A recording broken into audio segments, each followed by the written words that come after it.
Glad you could join us today on EdFile. Welcome to the program. I'm Ayola Kasim. Aquaculture brings new opportunities, especially to rural youths in Nigeria, particularly now that the odds are against them. Youth unemployment rate in Nigeria increased to 8.60% in the third quarter of 2023 from 7.20% in the second quarter of that year. The cage aquaculture, where fish are kept in large mesh enclosures placed in natural water bodies like lakes or rivers instead of in expensive ponds, are especially said to be good for them. This way, fish farmers avoid buying land for ponds or maintaining costly water pumping systems. As the water is continuously moving, fecal and food residues do not accumulate beneath the cage while the fish are raised in something close to their natural environment. But that was before now. Those in Ekpe were proud of what they have achieved, but that was before the dredgers came to the water side. That's our focus today on EdFile. Just stay with us. Nigeria imports almost half of its fish supply to meet rising demand, despite being Africa's second largest aquaculture market. The World Fish Center says the total fish production per year is close to 1 million metric tons, about 313,000 metric tons from aquaculture and over 750,000 metric tons from fisheries. It is said that Nigeria can't meet the demand for fish as 45% of its fish supply comes from imports. This costs the government around $1.2 billion annually, and it is believed that if national fish supply could be increased, the money can be saved for the development of smallholder farmers. That's your price. I don't say 10,000. Around 94 million hectares are used for fishery production, according to the Food and Agriculture Organization, and about 1.5 million people work as fishers. Nigeria would need an additional 752,000 tons of fish to maintain the current level of per capita fish consumption, and a total of 3.14 million tons more fish to reach global per capita fish consumption by 2030. The Africa chapter of the World Aquaculture Society believes aquaculture has the potential to boost the nation's economy with annual revenue of $296 billion. Meanwhile, World Fish Nigeria says fish is only second to livestock in terms of poverty reduction effect and only second to livestock and fruits and vegetables in terms of food quality. Over the past few years, many have ventured into aquaculture across the country. My name is Banjo Abdurrahim. I'm a fish farmer and I'm the chairman of a user group, a appeal user group, Omoni Fisherman Cooperative. I'm the chairman. I'm the treasurer of ABT Afuye Fish Farmer Association. So I'm a fisherman by birth. So I'm an artisanal fisherman. The issue of fish farming, which is, we started with ethnic pond. The program was introduced to us by the United Nations Development Program, then after 1997. So it was the Lagos State Ministry of Agric that introduced the cage culture. You can see this small jetty was being constructed by the Lagos State Ministry of Agric, Fishery Department. So 2013,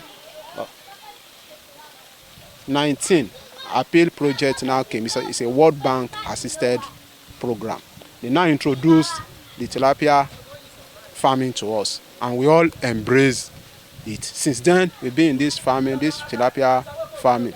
So because our catch at the lagoon has been limited, you know, everything is, maybe climate change is affecting everything, I don't know, but we go to the open, we didn't normally see fish as we've been seeing before. So with the introduction of the fish farming, when we see that this one is even better than, less stressful than going to the sea, going to the lagoon for fish. So majority of us now diverted to this cage farming. So since then we've been in this cage farming. And of course, many are full of testimonies of how the support they have received from governments at various levels as well as development partners have helped them in the face of expensive feed, naira currency devaluation and inflation, causing price increase in inputs and equipment and competition with cheap imported frozen fish of questionable quality standards. However, at the moment, the fish farmers are devastated.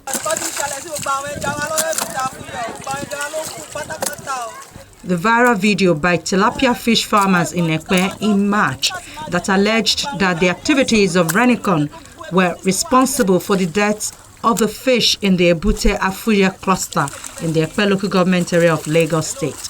15 fish farming cooperative societies, each with 10 members, have their cages here. As of March, there were 89 cages with 159,500 tilapia fish. The farmers say they have lost about 100 million naira. On the 12th of March, where we came to... Rasisi Rahman is the chair of the Ebute Afuya Fish Farming Cooperative Society. He had 9 cages. The father of one has been involved in aquaculture for more than 9 years and had invested more than 10 million naira in the business. He lost everything just at the end of the farming cycle. He said it all started on the 12th of March. We observed that there is dredging boats that is walking beside our fence here. So the fish doesn't respond to the feed. So on the following day, by the time we get here, the water have turned to milk. So we meet a lot of thousands of fish dead inside all the cages. Because they left where they are working there, they come down here to come and dredge the sand. So that is how the water polluted. On that day, the water turned to milk. So the fish doesn't respond. On the 12th of March, it was on Tuesday. So on Wednesday, by the time we come back to the farm, we met a lot of fish dead inside the cage. The farmers say they had noticed that the dredging activities have been affecting their productivity over time. They came early last year, and when we see them, we report them to the Ministry of Agric. They told us that we'll get in touch to them. But we just see that they start working. And by the time they started working, our first observation was that the fish doesn't respond to the feed in the morning time. So we still went back to the ministry that these activities have been affecting our fish, and they said they will make a contact with them. So when the man later came back to me, he said they have discussed with them, and what they told him is that they have collected the license from the Lagos State government for the activities. So they have told them to maintain some certain distance for us here, so that their own activities will not disturb our own business. So they did that for like 3 or 4 weeks. They went far away to that side to dredge. But after that 3 or 4 weeks, they still come back to this station and be working.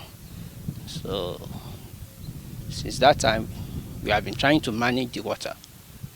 Before that, the incident of that recent one happened. This was a project sponsored by the World Bank and the Lagos State government counterpart funding. So, and the project has ended, but the farmers are still continuing, which shows sustainability of the project. And the luck we've had here is our water is virtually fresh all over the year. So we have farmers having 2 cropping seasons per year. But in the last couple of months, I can say in the last 1 year, we've had issues of productivity in terms of growth rate of the fishes, and we got to a point where what was really happening. And that was when we saw that the dredging activities that started here about 2 years ago started catching up with us with their adverse effects. In this environment itself, farmers have been here since 1998 with their cage culture system. So it's not as if they started the cage culture when the RP project came. The Lagos State government actually had a test run and pilot scheme here as far back as 1999. So it has been a zone for cage culture until recently that we started having issues. Sometimes last year, June to be precise, I called the former PS of Ministry of Agriculture and the Director of Fisheries that we had issues here with dredgers. And what were the issues? Once they start dredging, the activities makes the water turbid and the fishes can't eat throughout the day. So the farmers have to wait till the evening when the dredgers have stopped work for them to be able to feed their fishes. So it kept on like that. In December, we made the same complaint. The ministry said, yes, we are going to look into it. From my own understanding, they never looked to it, because if they had looked to it, they would have even consulted the farmers. And we kept at it, kept complaining, nothing forthcoming. The dredgers now were emboldened enough to bring the equipment just few, maybe less than 500 meters to where the facilities are. And we now saw one of their equipment just 100 meters away from the farmers. And the next day, there was chaos. But unfortunately, the Director of Fisheries has not visited this place. The Permanent Secretary of the Ministry of Agriculture has not visited this place. The Commissioner of Agriculture is yet to visit this site and even see the farmers. So when you're talking of food security, I really don't understand what they mean by food security in Lagos. Ekpe zone happens to be the only viable zone where cage culture tilapia has not stopped, because unlike Badagry, we have a window period where there's salinity that is high, where farmers cannot stock tilapia. But in Ekpe, we have two cropping seasons. So if none of them can deem it fit to even visit and come and empathize with the farmers at their base for 3 weeks, then I don't really know what their understanding about food security is all about. You can see this place is a ghost town now. You see a lot of activities happening here. Farmers cropping, feeding, mending nets, transacting with the fish market women, because the fish market itself is less than 500 meters from here, and that's the biggest fish market in Lagos State, the fish market. So now there's despondency everywhere. The farmers are out of business. Those buying from them too, the market, they are not having fishes to buy, because basically what happens is the captured fisheries has gone down. So the market women rely on fishes from the farmers here. So you can see loss of job growth from the primary, secondary, and tertiary on the value chain. And now farmers don't even know what befalls them at the end of the day, because since the ministry is not even forthcoming, even trying to even empathize, even commiserate with them, all they've asked for is that, oh, what number of fishes died, what is your cost, what is your this. But I think empathy goes beyond that. You should be able to come and meet your farmers who are trying to secure food for the state. I think that should be a role that should be paramount here. Now, the farmers are out of business. If they don't get compensation, which is adequate, then most of them will not be able to come back. Yeah, the only way the business can continue, even after the compensation, is for the Ministry of Agriculture to sit down the Ministry of Mines and the Ministry of Environment to see what can be done in terms of this dredging issue. Because if we compensate them today, as long as the dredgers are on this water body not far from them, then there's no point. So that, and this is what I told the ministry at the point in time, that if you had done a proper communication with other ministries, because this is an interministerial issue, if you had sat down with other ministries, you'll have found out, okay, yeah, based on the strength of what other ministries are doing, oh, my farmers, you cannot stay on this axis again. So that you move from here or you stop production. It has been a very clear engagement between the farmer and the Ministry of Agriculture, but this never took place. Renicon has denied any wrongdoing, although the Lagos State Mineral Resources and Environmental Management Committee and the Ministry of Waterfront Infrastructure Development, in a conflict resolution meeting in March, ordered both parties to resume their businesses while a thorough investigation is underway. It was later learned that the government had put the dredging company on stop work order while the investigation is ongoing. For our fish farmers, so these are the cage and pen culture beneficiaries of the Lagos State government as well in Ekpe area. And it was an unfortunate incident that due to dredging activities, the structure, which is a cage and pen, in that location, it was affected and you had fish die. So it comes back to our interference as humans with nature. So when Lagos State built this cage and pen, obviously too, it was built for free. The beneficiaries were given fingerlings for free and so many other things, even feed. And we continuously monitor. We have fisheries officers who are sited in these locations also to ensure that the beneficiaries are supported. But the dredger is a private sector person. It's not a government person. The dredger is a human like you and I. The dredger can see that the youth are the ones that are manning this and they use it as a means of livelihood. But like we all know, and everyone is a god unto himself, they did what they thought was best in their own interest. Unfortunately, it's affected the livelihood of those people. And we've had several interministerial meetings to see how best to resolve these issues. Dredging is an activity that you would ascribe to the Ministry of Energy and Mineral Resources.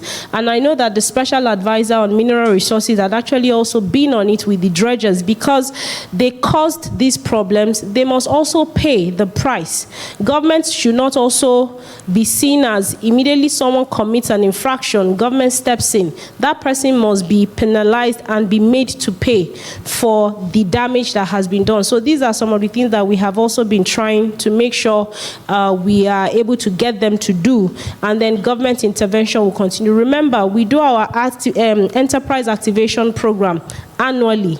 So we've also factored in that, okay, for these people that have been affected, they will definitely be supported, but everything comes with a particular timing. And as such, we'll be able to give the right support to them.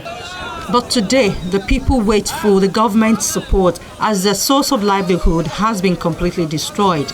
No, I don't know. I'm confused. Like all farmers, everybody is confused. We don't know what to do because we expect by now the Ministry of Agri should be saying something on our behalf so that the tension will be cooling down. But presently, we've not heard anything from the Ministry of Agri. So, who are you now talking to? If Agri Ministry is not talking to you, is Appeals talking to you? Who is talking to nobody is talking to us. The only meeting we were invited by the Committee on Mineral Resources. The chairman of the committee invited us and these dredger people. And the worst aspect of it, these dredger people, they now brought a lot of machinery to fight against us that the cause of this death of fish is water ascent. And this water ascent, I believe the experts should know that they have their own advantage to the water. These dredging activities, now you can see the color of this water. It's very visible. You see, it's creaming. Normally, this water, this is not its color. So, as a layman, these activities have a lot of bad effects on the water. This our cage, normally the feed we used to fish our feed. Those ones that will come outside, we see all these fish from large coming to eat. But now, there is no fish here. Around here, there is no fish. All fish have migrated just because of their dredging activities. For mother of one, Oluwaseun Ilesanmi, the destruction in Ekpe is one too many. I study cultural creative CCA SOS at Michael Tedola College of Primary Education. But due to that, I was seeking for a job and I didn't see. So when this farming came up, so I have to have passion for it. I developed the passion and I love it, and I know that it's a good business. So when our peace project, even it was somebody they know that they empower us that time that they do the program, but the program was collapsed. The thing that happened in Agua is that we have wave, turbulent water, and sometimes it will be hot water, another time it will be salt water, and that salt water is damage the cages because it will break the iron, so it's damaged all our cages there. We now went to the ministry and to their priest at Okoba. They now told us either we should migrate back to Ekpe here or to Badagry. And some of people that are left there, they are in Agbowa indigenous people. It's only 2 of us left there at Ekpe that we are indigenous of Ekpe. So they didn't allow us to pick our own property there.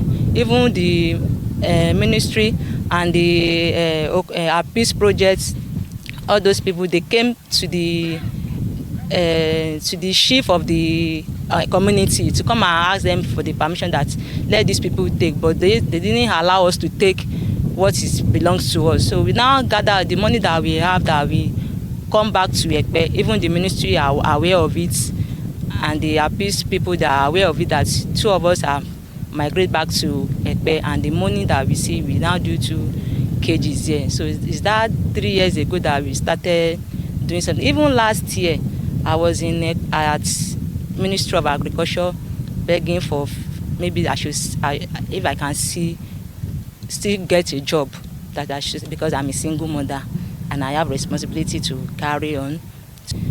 And I didn't get the job. I now go and borrow loan.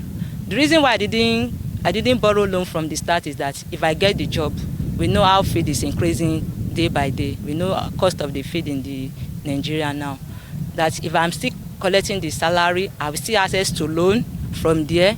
Then even the money I'm taking, I'll still use that one to be taking my responsibility. But when that one didn't work, so I have to go for loan last year. So I do another 4 kgs, which now I have 5 kgs, and I stock 7,500 fishes. So I'm supposed to harvest 2 weeks time now before the incident occur. So we are down. We are down. Unfortunately, the fisher folks are even at a loss on the way forward.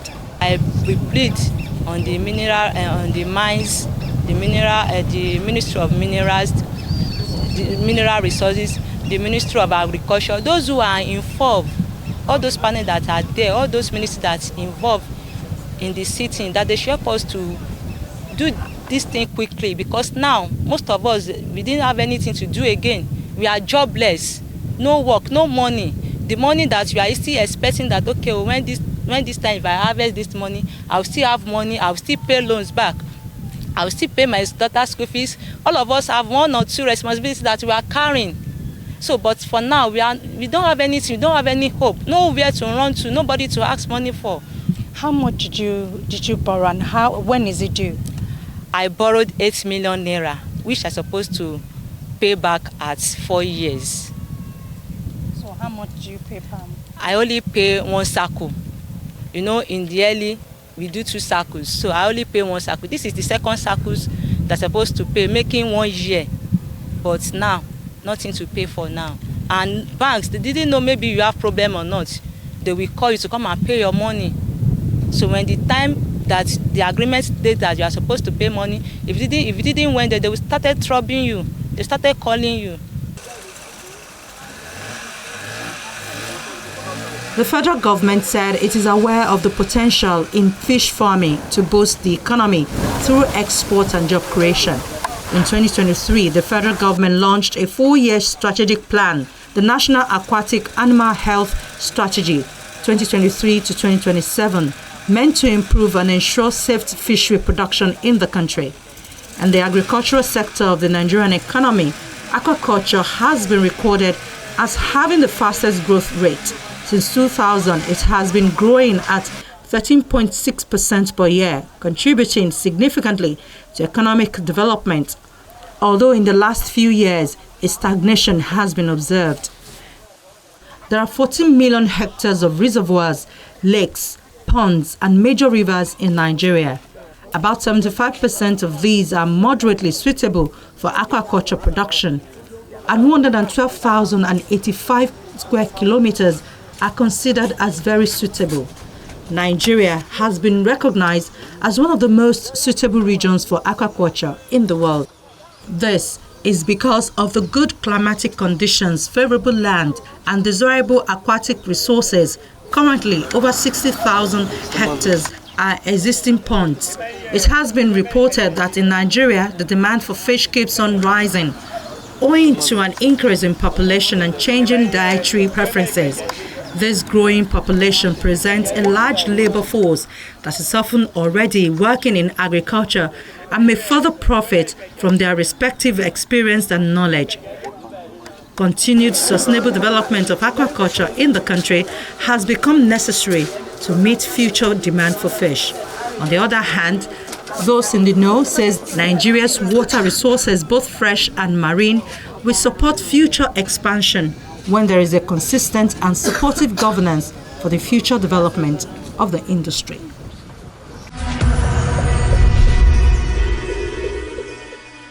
Protecting aquaculture and fisheries is not just about unlocking a new frontier with enormous potential, but it is also about addressing the pressing challenge of climate change, creating shared prosperity, and tackling malnutrition for millions of people in the country. And that's our show for the week. We'll see you next week.